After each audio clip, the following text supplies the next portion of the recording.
Welcome to the Anxiety Coaches Podcast, a relaxing and informative show where we explore anxiety, panic, and PTSD, sharing how you can overcome them for life.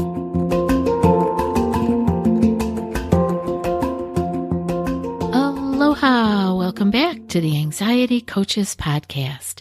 I'm your host and coach, Gina Ryan, and I am so happy to be with you again today as together we can consider the many ways to bring your mind and body back to its natural peace and calm. In today's episode, I wanted to talk about why breathing too much causes feeling of panic. And I wanted to start with a quote by B.K.S. Iyengar, and he said, "Regulate the breathing and thereby control the mind." This is such an important quote to me because when I first learned about breathing and how it could change not only my physiology, but my psychology, I felt like it put me on the path to health and wellness again. I really noticed big changes, so much so that I had my health food stores at the time, and I remember people talking to me about, their anxiety or their distress, their whatever, their panic. I don't think we used that word so much then, but they would be wanting to buy supplements and trying this and trying that, and I'd take them over to the little reading corner where we had some quiet area to talk, and I wanted to just tell them about breathing. Of course, my business was in helping them get the products they needed, but I swear to God, it made such a big difference in my life. I felt like I had to share the word. And that's probably why I am doing this podcast, because I know there are so many things you can do just for yourself that'll make a huge difference. And I hope that you will start today with breathing by understanding it a little bit more, and it will help you to control the mind. Because we can't always control those thoughts that are coming up. Not almost always, never. They just keep coming. But we can regulate the mind by our breathing. Breathing too much can cause us to have feelings of panic because it can disrupt the balance of oxygen and carbon dioxide in the body. I know you've heard me mention that here many times, but it's important to understand because when we breathe too quickly and too shallow, we can actually be exhaling too much carbon dioxide, which can lead us to having respiratory alkalosis. Now, this condition causes symptoms of dizziness, lightheadedness, tingling sensations, and panic attacks. Does any of that sound familiar to any of you? Normally, carbon dioxide levels in the blood signal the brain to breathe in order to replenish oxygen levels. But when we breathe too much, too quickly, we're taking in more oxygen, yes, but the problem comes because we are exhaling too much carbon dioxide, and the brain can receive a signal that we are not getting enough oxygen. This can trigger the sympathetic nervous system, which is responsible for fight or flight, to respond and cause feelings of panic and anxiety. As a matter of fact, they have tested and shown in laboratories when there is not enough carbon dioxide, you feel like you are not getting enough air. So it causes you to breathe more, which causes you to exhale more carbon dioxide. So it's very hard to get out of that loop. Does that sound familiar too? That's just how we can get in that cycle of anxiety and breathing wrong and causing ourselves to have more feelings of panic and anxiety. The key here today is about the breath. So, in addition, hyperventilation or breathing too much can cause the blood vessels in the brain to constrict, which can lead to a decrease in blood flow and oxygen to the brain.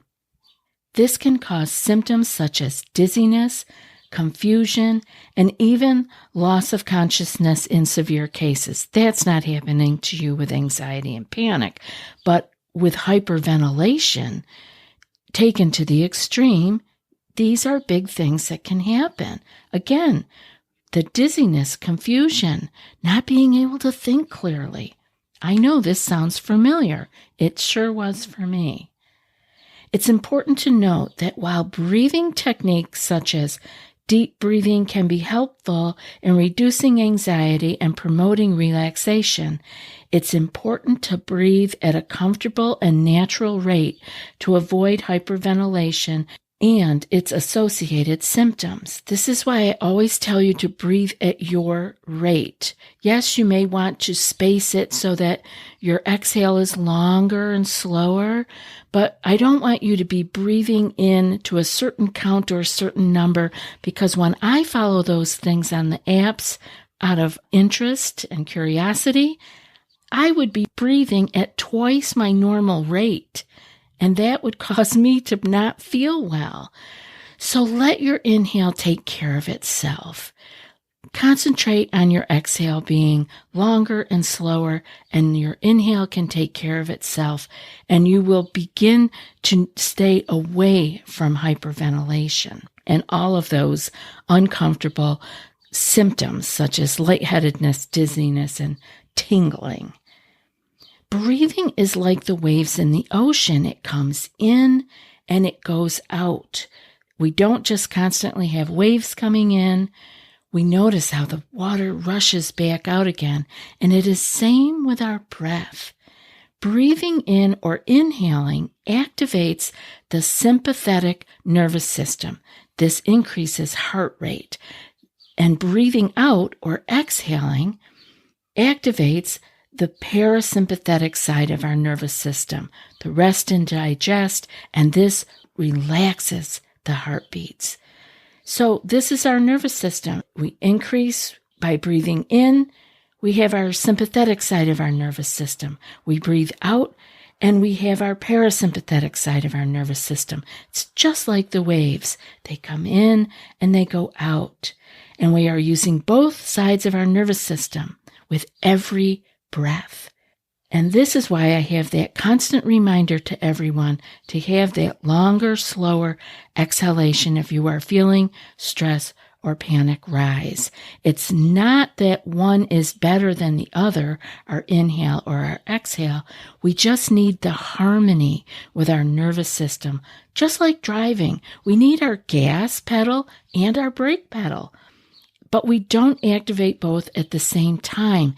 It's harmonious. It's back and forth.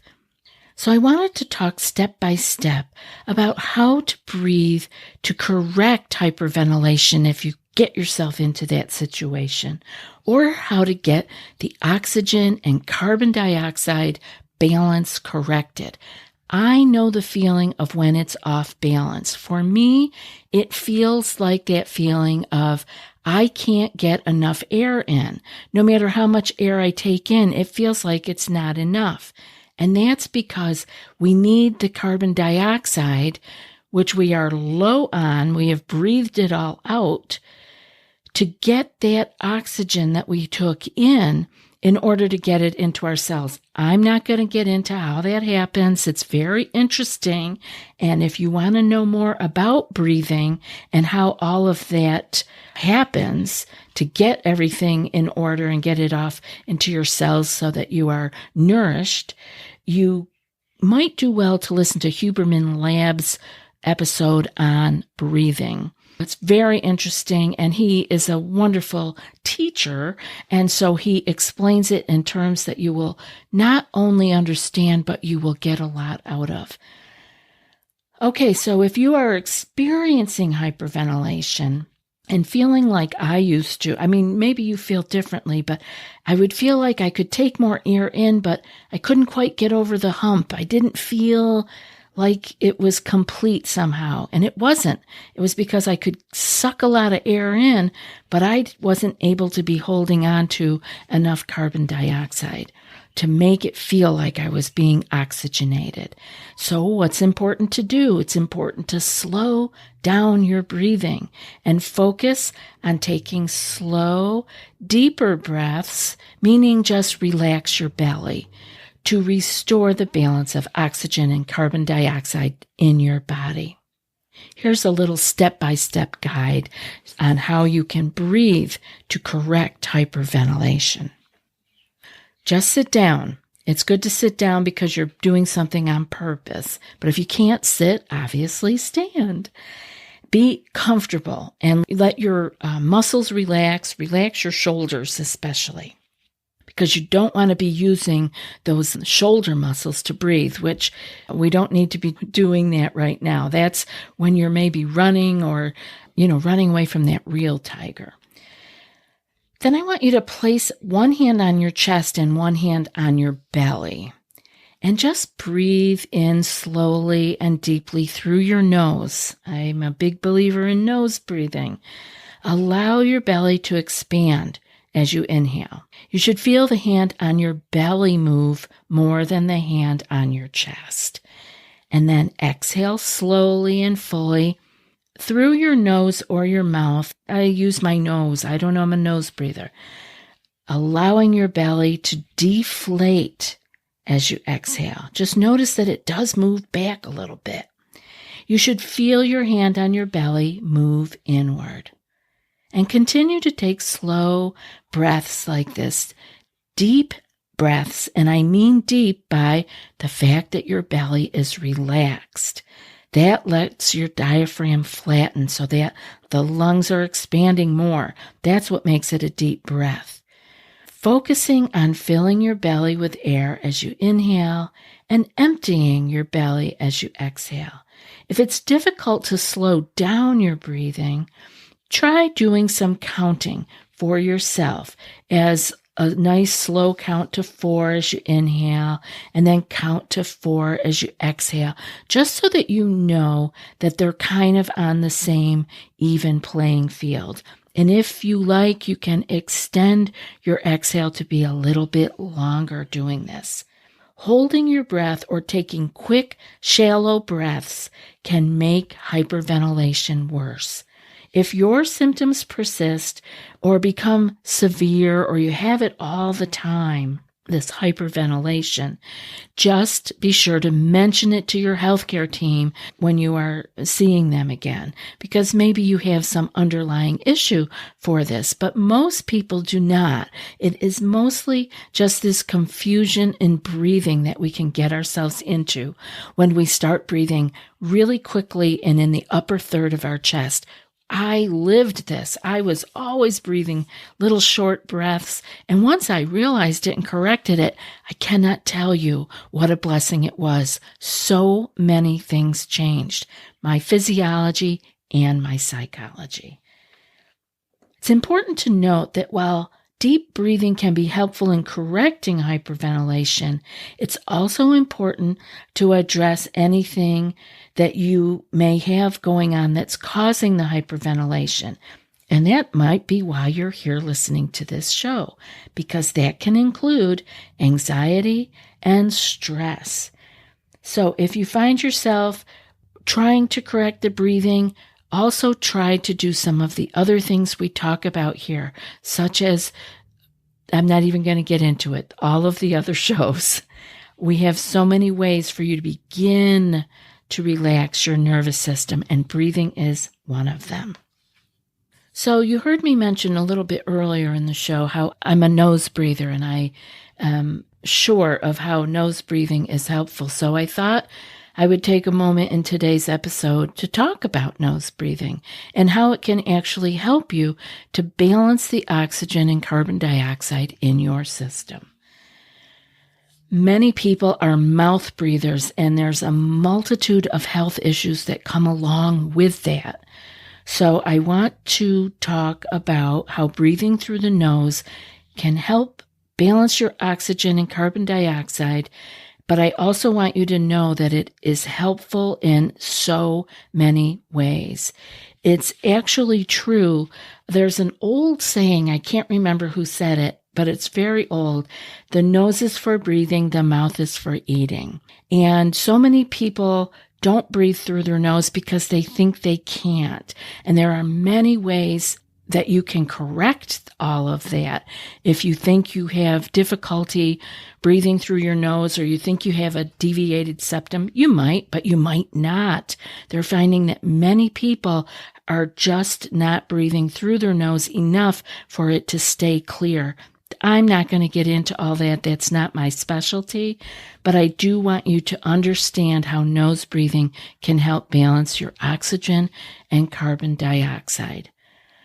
First off, nasal breathing promotes diaphragmatic breathing. It's letting your belly relax, the diaphragm flatten, and that is the way that we get full, complete breaths. When we breathe through our nose, it encourages us to use our diaphragm, which is the muscle, again, that's located at the bottom of the lungs. Diaphragmatic breathing is a more efficient way of breathing that allows us to take deeper breaths and use more of our lung capacity. This can help improve the exchange of oxygen and carbon dioxide in the body. The second point, nasal breathing helps to filter, humidify, and warm the air. The nose is designed to filter out pollutants, dust, and other particles in the air that we breathe, as well as humidify and warm the air before it reaches the lungs. This helps to protect the lungs from irritation and inflammation and can help improve the efficiency of the gas exchange in the lungs. And again, if you're more interested in learning the deep science behind all of this breathing and your health, again, I would suggest listening to Huberman Lab's episode on breathing. Number 3, nasal breathing promotes the production of nitric oxide. Nitric oxide is the gas that's produced in the nasal passages. And what does it do? It helps to dilate blood vessels, which can increase blood flow and improve the delivery of oxygen to the tissues. In addition, nitric oxide has been shown to have anti-inflammatory and antimicrobial properties, which can help protect the respiratory system. Mouth breathing. My 4th point is about why mouth breathing. Oh, you don't want to go there. Mouth breathing can lead to over-breathing. Breathing through the mouth can cause us to take in too much air, which can lead to over-breathing and a decrease in the carbon dioxide levels in the body.